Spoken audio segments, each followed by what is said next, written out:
Hello everyone, welcome back to my channel humanities. आज से हम न्यू बुक स्टार्ट कर रहे हैं।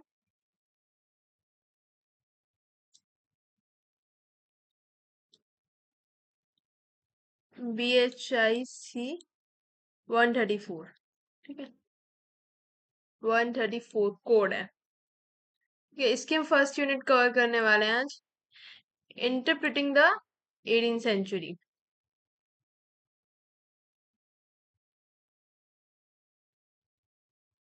ठीक है, तो मैंने इसको दो क्वेश्चंस में डिवाइड किया है broadly.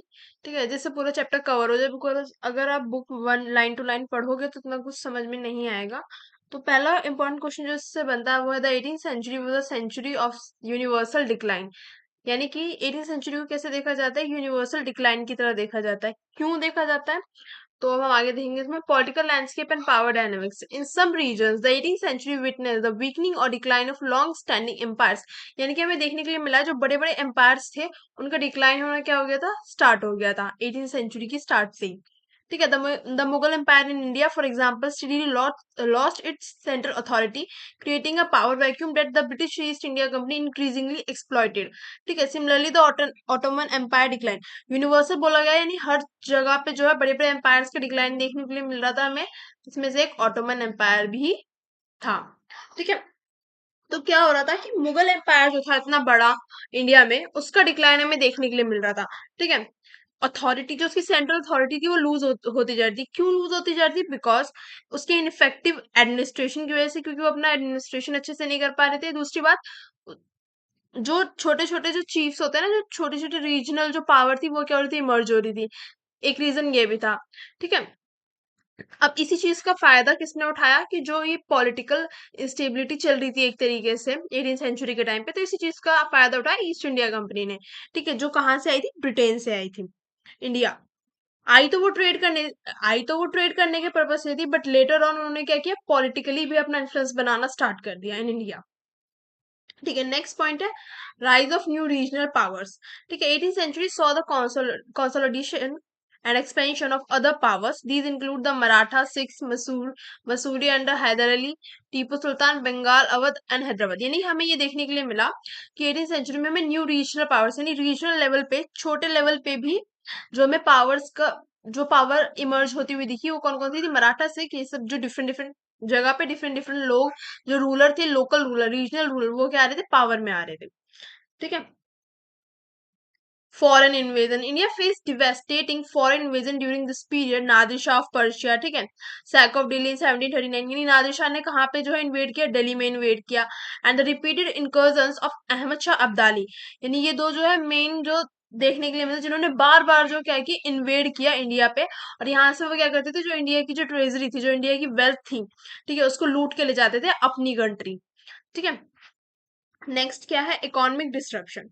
Constant warfare, political instability, disturb agriculture and trade and prosperous cities, security लूट। जैसे मैंने बताया, इन्वेड कर रहे थे तो वो क्या करते थे, लोगों का जो जो भी लोगों की वेल्थ थी, जो भी लोगों के पास चीजें होती थी, उसको क्या करते थे, वो लूट के अपनी कंट्री ले जाते थे।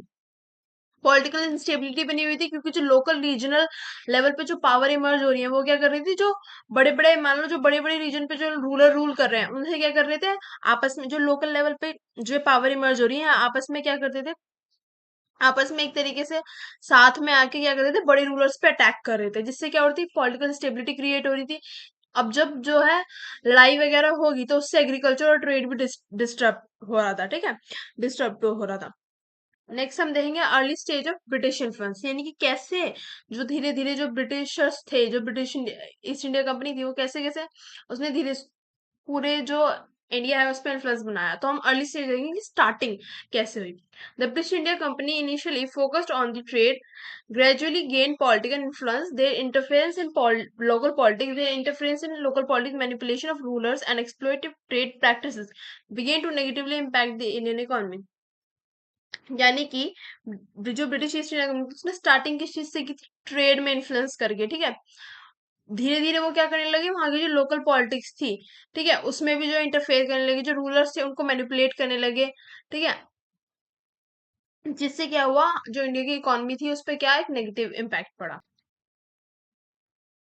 Hello everyone, welcome back to my channel humanities. आज से हम न्यू बुक स्टार्ट कर रहे हैं।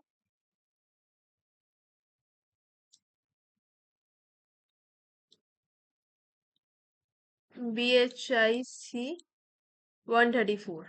ठीक है, 134 कोड है। ठीक है, इसकी हम फर्स्ट यूनिट कवर करने वाले हैं आज। Interpreting the 18th century।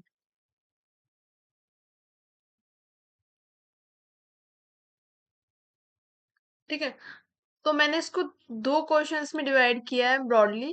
ठीक है, जिससे पूरा चैप्टर कवर हो जाए, बिकॉज अगर आप book one line to line पढ़ोगे तो इतना कुछ समझ में नहीं आएगा। तो पहला इंपॉर्टेंट क्वेश्चन जो इससे बनता है वो है the 18th century was a century of universal decline. यानी कि 18th century को कैसे देखा जाता है, यूनिवर्सल डिक्लाइन की तरह देखा जाता है। क्यों देखा जाता है, तो अब हम आगे देखेंगे इसमें। Political landscape and power dynamics in some regions the 18th century witness the weakening और decline of long standing empires. यानी कि हमें देखने के लिए मिला जो बड़े बड़े एम्पायर्स थे उनका डिक्लाइन होना क्या हो गया था, स्टार्ट हो गया था 18th century की स्टार्ट से ही। ठीक है, the Mughal empire in India for example steadily lost its central authority, creating a power vacuum that the British East India Company increasingly exploited. ठीक है, similarly the Ottoman empire decline. Universal बोला गया, यानी हर जगह पे जो है बड़े बड़े एम्पायर्स का डिक्लाइन देखने के लिए मिल रहा था हमें। इसमें से एक ऑटोमन एम्पायर भी था। ठीक है, तो क्या हो रहा था कि मुगल एम्पायर जो था इतना बड़ा इंडिया में, उसका डिक्लाइन हमें देखने के लिए मिल रहा था।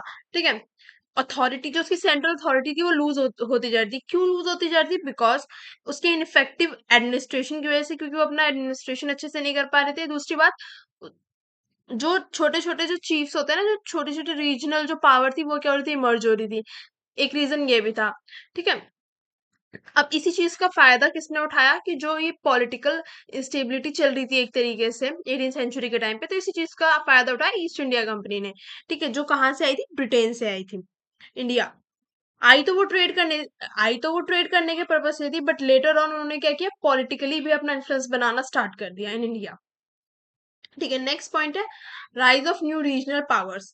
ठीक है, 18th century saw the consolidation and expansion of other powers. These include the Maratha, Sikhs, Masuri under Hyder Ali, Tipu Sultan, Bengal, Awadh and Hyderabad. यानी हमें ये देखने के लिए मिला कि 18th century में हमें न्यू रीजनल पावर्स, यानी रीजनल लेवल पे, छोटे लेवल पे भी जो हमें पावर्स का जो पावर इमर्ज होती हुई दिखी, वो कौन कौन सी थी, मराठा, सिख, ये सब जो डिफरेंट डिफरेंट जगह पे डिफरेंट डिफरेंट लोग, जो रूलर थे, लोकल रूलर, रीजनल रूलर, वो क्या आ रहे थे, पावर में आ रहे थे।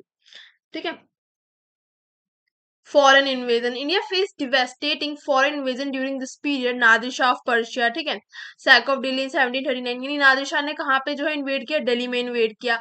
And the repeated incursions of Ahmad Shah Abdali, यानी ये दो जो है मेन जो देखने के लिए मिले, जिन्होंने बार बार जो क्या कि इन्वेड किया इंडिया पे। और यहाँ से वो क्या करते थे, जो इंडिया की जो ट्रेजरी थी, जो इंडिया की वेल्थ थी, ठीक है, उसको लूट के ले जाते थे अपनी कंट्री। ठीक है, नेक्स्ट क्या है, economic disruption, constant warfare, political instability, disturb agriculture and trade and prosperous cities, क्या होती है, जैसे मैंने बताया इन्वेड कर रहे थे, तो वो क्या करते थे, लोगों का जो जो भी लोगों की वेल्थ, जो भी लोगों के पास चीजें होती थी, उसको क्या करते थे, वो लूट के अपनी कंट्री ले जाते थे। पॉलिटिकल इंस्टेबिलिटी बनी हुई थी, क्योंकि जो लोकल रीजनल लेवल पे जो पावर इमर्ज हो रही है, वो क्या कर रही थी, जो बड़े बड़े, मान लो जो बड़े बड़े रीजन पे जो रूलर रूल कर रहे हैं, उनसे क्या कर रहे थे, आपस में जो लोकल लेवल पे जो पावर इमर्ज हो रही है, आपस में क्या करते थे, आपस में एक तरीके से साथ में आके क्या करते थे, बड़े रूलर्स पे अटैक कर रहे थे, जिससे क्या हो रही थी, पॉलिटिकल स्टेबिलिटी क्रिएट हो रही थी। अब जब जो है लड़ाई वगैरह होगी, तो उससे एग्रीकल्चर और ट्रेड भी डिस्टर्ब हो रहा था। ठीक है, डिस्टर्ब हो रहा था।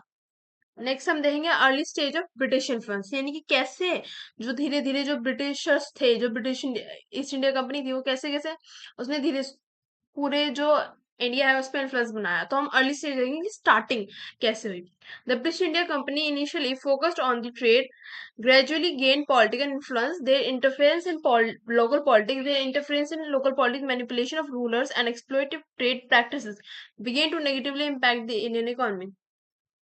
यानी कि जो ब्रिटिश ईस्ट इंडिया कंपनी, उसने स्टार्टिंग किस चीज से की थी, ट्रेड में इन्फ्लुएंस करके। ठीक है, धीरे धीरे वो क्या करने लगे, वहां की जो लोकल पॉलिटिक्स थी, ठीक है, उसमें भी जो इंटरफेयर करने लगे, जो रूलर्स थे उनको मैनिपुलेट करने लगे।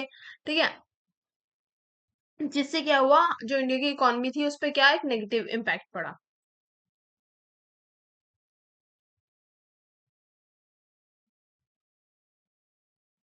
द 18th सेंचुरी डिबेट, ठीक है। 18th सेंचुरी डिबेट को हम दो व्यूज में बांटते हैं, पहला है एम्पेरिकल, दूसरा है रीजन सेंट्रिक व्यू, ठीक है। फर्स्ट हाफ 18th सेंचुरी में हम देखेंगे centrality of Mughal empire and its institution in the working of the society and economy of the country. यानी कि फर्स्ट हाफ में जो क्या हो रहा था, जो मुगल एम्पायर था और उनकी इंस्टीट्यूशंस थी, ठीक है, working of the society and economy, वो क्या कर रहे थे, कंट्रोल कर रहे थे। सेंट्रल अथॉरिटी कौन थी उस टाइम पे, जो सेंट्रल अथॉरिटी वो कौन था, मुगल एम्पायर के रूलर थे। अब रीजन सेंट्रिक हम अप्रोच में क्या देखेंगे, जो एम्पायर सेंट्रिक व्यू है ना, उन्होंने ये बोला है कि eighteen first half 18th century में जो अथॉरिटी थी मेन किसके पास थी, मुगल एम्पायर के पास थी, ठीक है। मुगल एम्पायर के जो रूलर थे बेसिकली उनके पास थी, ठीक है। जो रीजन सेंट्रिक अप्रोच है, ठीक है, उन लोगों ने क्या बोला, those who view the development from the perspective of the provinces and localities. ये लोग क्या देख रहे थे, ये देख रहे थे कि रीजन लेवल पे यानी लोकल लेवल पे यानी रीजनल लेवल पे पावर्स इमर्ज हो रही है, प्रोविंशियल लेवल पे यानी कि बिल्कुल लोअर लेवल पे क्या हो रहा है, रीजन्स जो पावरफुल जो लोकल चीफ्स हैं वो क्या हो रहा है, as a powerful figure emerge हो रहा है, इनका ये कहना था। इन्होंने फोकस किया on how social groups inhabiting different areas of the empire became active agent in determining the course of the political and economic trajectories for their own। ये क्या कर रहे थे, अपने हिसाब से काम कर रहे थे लोकल लेवल पे। इन्हें जो बड़े बड़े रूलर्स थे उनसे कोई लेना देना नहीं था। ये क्या कर रहे थे, आपस में जो है लोगों को इन्फ्लुएंस करके क्या कर रहे थे, एक्टिवली एक्टिव हो रहे थे इन पॉलिटिक्स। अब हम देखेंगे मुगल स्ट्रक्चर प्रोविंशियल गवर्नमेंट से कैसे ट्रांसफॉर्म हुआ टू बंगाल, अवध, हैदराबाद, ठीक है।